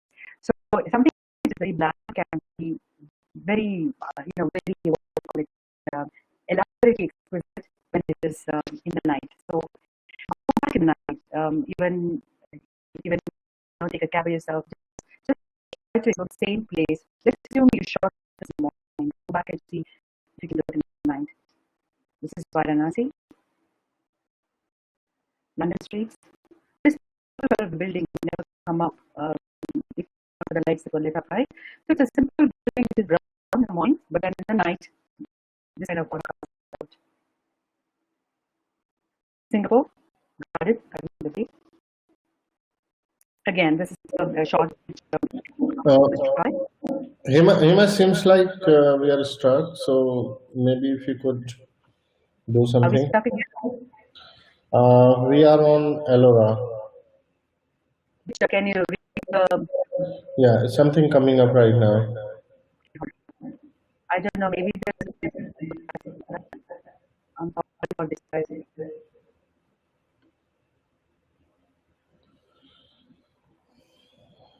Just check where you are now. Um, Are you on this image? mm, Can you see the image of the it's bottom of coming, of Ellora? coming up. Yeah, we are on Ellora image right now. Okay. So can you see down on Ellora? Yeah, we had seen this one. Yeah, Okay. Good. Let me go to find the night lights. You managed to come across this light? yeah, we see find the night lights. Okay, fine. So I'm just showing illustrations, 4 to 5, about the night architecture and how it looks at night. This is Banaras, London. See, guys, one of the challenges when we do nightscapes is definitely the reduced light. I'm sure all of us know. So sometimes a platform helps, sometimes a tripod helps, but definitely a challenge far, far superior than taking daylight shots. See, this is our very own Russell Market's Cent Basilica in Russell Market in Bangalore. Those of us who are from Bangalore identify. If you see the one on the left, that's how it looks in the morning, and the one on the right is how it looks in the evening. So see how a variation in how the same structure looks between the morning and the night. So in short, what I'm trying to say is when you travel, which all of us do, try to take shots of the architecture also at night. Don't be just happy with what you shoot in the morning. So a couple of things in the which I wanted to before winding up and taking all your questions. If you don't have time for answering, I'll just go ahead and give you the answer. In the next two images, you will see architectural buildings framed amidst cityscapes or landscapes. So my question to you, or the view that I would like from at least one of you is: would you consider these architecture photographs? So let me show you the two photos, one and two. Anybody who wants to give it a shot, or Mukesh or the team, anybody who is not on mute can answer too. Do you consider these two images as architecture? Maybe you go ahead. Actually, it's very Okay. confusing. So the thing is that, it probably feels like a landscape, but in architecture, one of the suggestions that we have and we practice is think big picture and include the surroundings. So it is the context which also is very important. Right? Solo architecture expands, stand in the middle of the road, and it's intricate. And when we trying to where exactly this position, can we try and imagine a fort in the forest, a monastery in the hills? Can we try and get in the middle of the nowhere or the middle of the home? So things like that. So this is one interesting suggestion that lot of architects as a architecture photographer, I would like to tell you is think big picture and also try to some examples. So you put the structure on the left, elements of architecture, but you also showed a little bit of the amphitheater below and the crawling street, the city all around. Think of this, right? It's a bridge called the Sky Bridge in Bali. And how do you really capture it in a single shot? They are such vast structures. Unless you try and get hold of the landscape, it's humanly impossible, regardless of which lens you use, it's absolutely impossible because it's massive, the structure. Similarly, Kumbhalgarh Fort. The winding walls of Kumbhalgarh Fort interspersed with the landscape still can be called or categorized as an architecture or a frame within a frame. Stupas by the Ladakh, Asgo Cathedral, and the waterfall by the Ellora. So what I'm trying to imply here, any of you wondered, does landscape and architecture have a connection? Well, partially yes. Where architecture is prominent, but it is interspersed amidst the landscape. Again, these are architectural images from a varied connotation. They may not be pure say architectural images, but it's just the palace, the Udaipur palace that's there close to the lake. Finally, one last thing before I hand over the mic to all of you. Search for unique perspectives. Guys, pointing and shooting straight on subject has its place in photography, and I'm sure all the pictures and shots you saw the demo, they're also nice, they're very good, taken with different. But over and above that, can we consider a perspective that you yourself haven't seen before, or somebody else out there has also not seen? So, for example, Kingsman posture at Kensington. So I spent 2 hours in Kensington Gardens. Um, very honest. I myself got it's hard to tell what is this production. It's reflective, it's a rain, it's a painting. So these kind of perspectives, with little bit of time spent, you go back. Delicate design at Sagrada. See, this is a very beautiful combination of a staircase finding, a structure with haphazard shapes, and a delicate veil on the top, right? The beauty of Angelino's creation, and very differently unique. Lankavi scribed it from an elevation. But again, many of you might have gone to it, and overall was a little of a defeat. But then it's a very different perspective and beautiful bridge, very massive sky bridge. And last but not the least, this is the Mysore temple, Brahmani temple on the left. Very interesting that is the golden color of Nandi, far away from it. Juxtaposition of that with the temple, as opposed to this, wherein she's holding the Jesus in her arms, basically in the chapel and back. So these are again the same Russell Market basilica that I just showed you 2 minutes back. But this is shot from a very, very different point of view. That is from the bottom up. So this gives a unique perspective. Religions. This is Rome, not a complete diagonal, but a partial diagonal technique. Talking of architecture, finally, guys, this is a Boston concrete jungle, as you may call it, a set of structures looming large into the blue sky. So, talking of architecture, finally, I would say sky is the limit. This is a lane in Amsterdam, or basically looking up into the sky with a structure on both sides.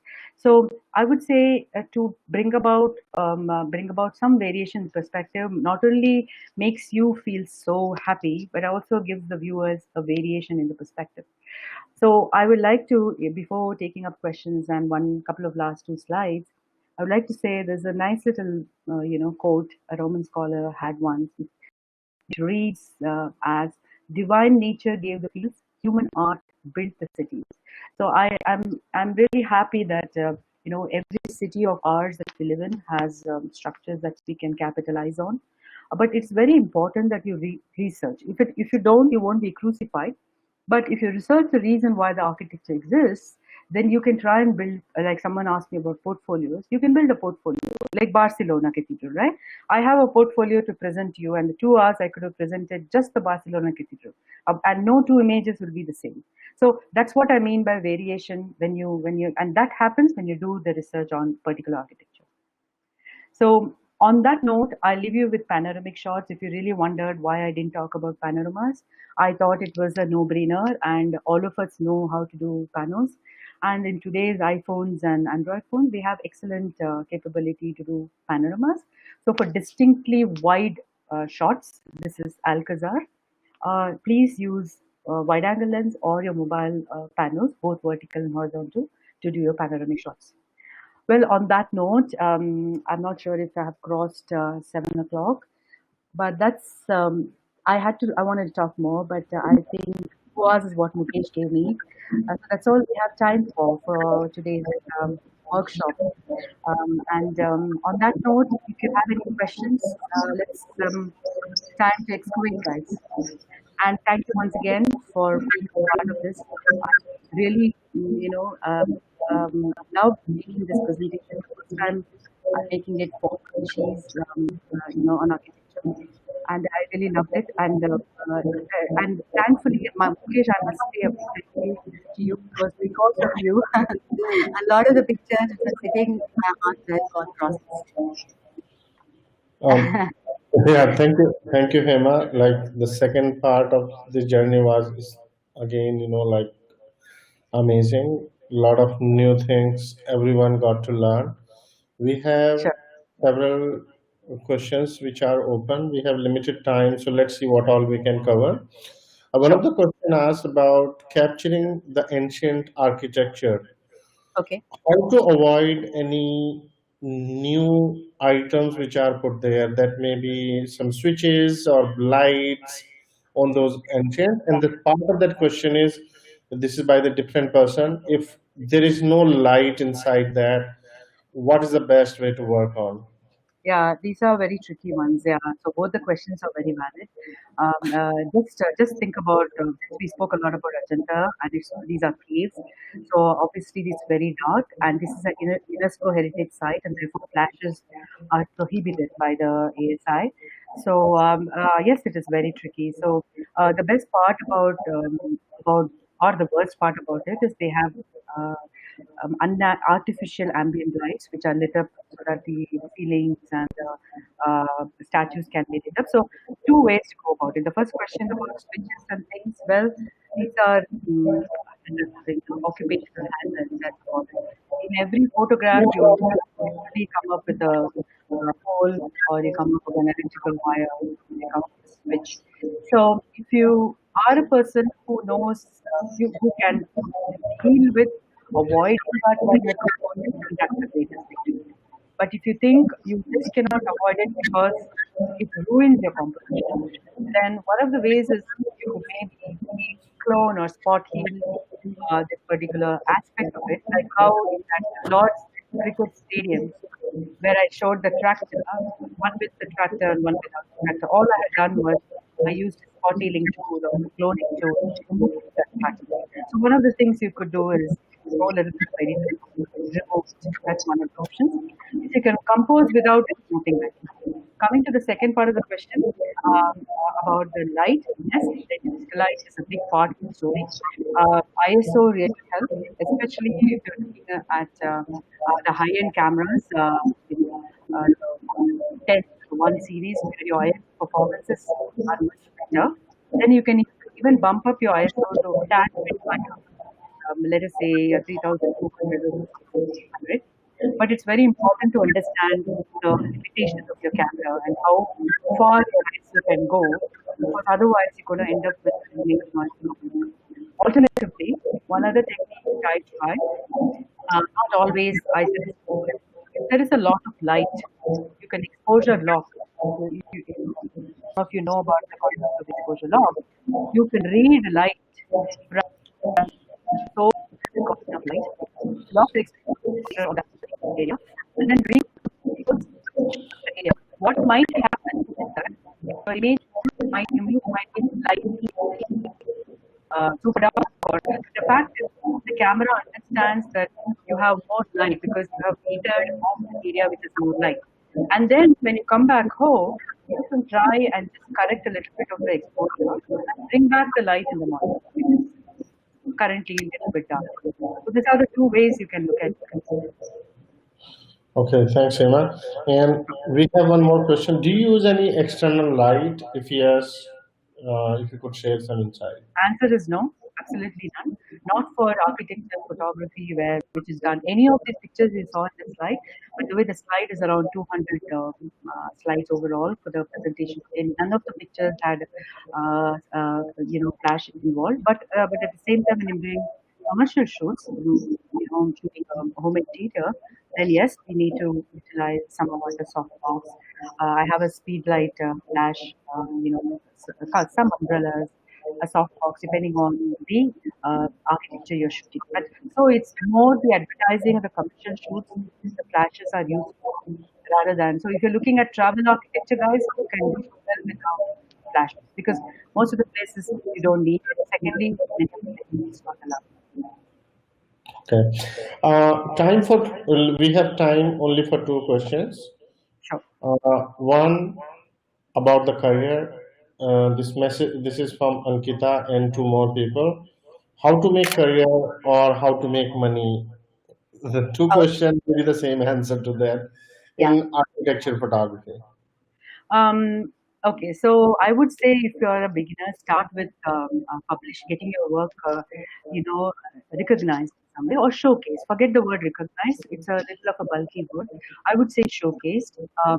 Showcase your work somewhere. You can start off with, contributing your images even to a journal or a newspaper, even if they're not going to pay you. It's not about money always. So it is important to understand that your images are seen by people. How do you see it? Like Mukesh was saying, if you have a website, put it out there and try to figure out if there are ways to, showcase the images that you have shown.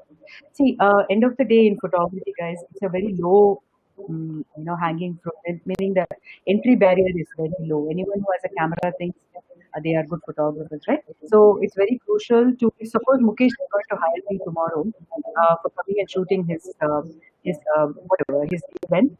He wants going to ask me, Hema, can you show me examples of things that you shot in the past? So everybody goes by what do you call it? A sample. So build a portfolio. That's what.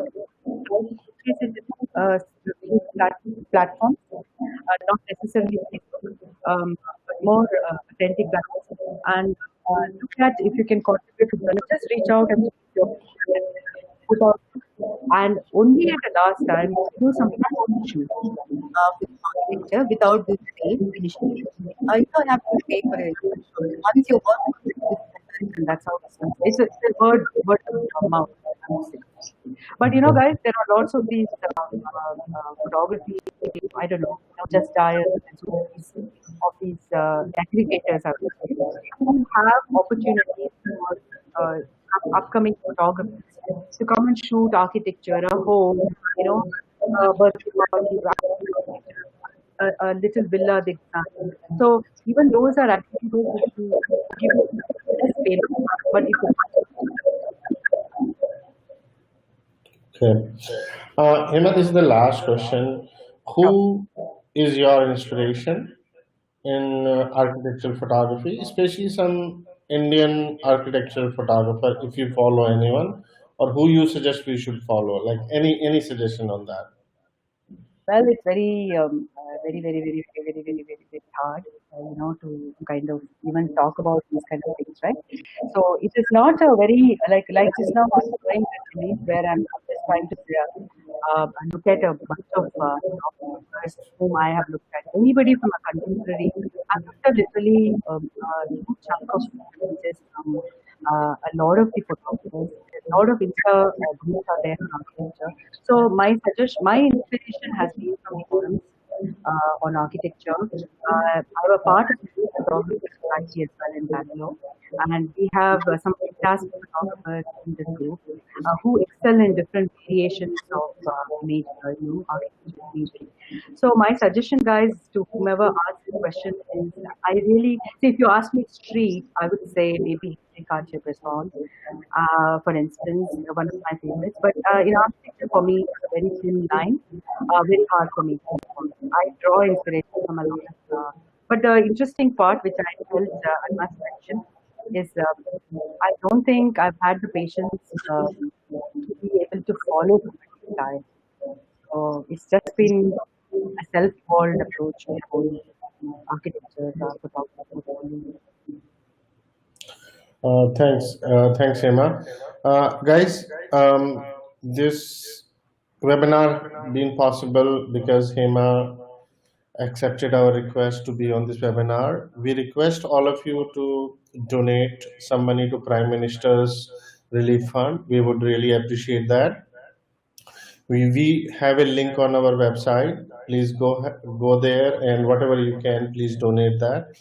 And Hema, this is one of the best webinar we had. We Really?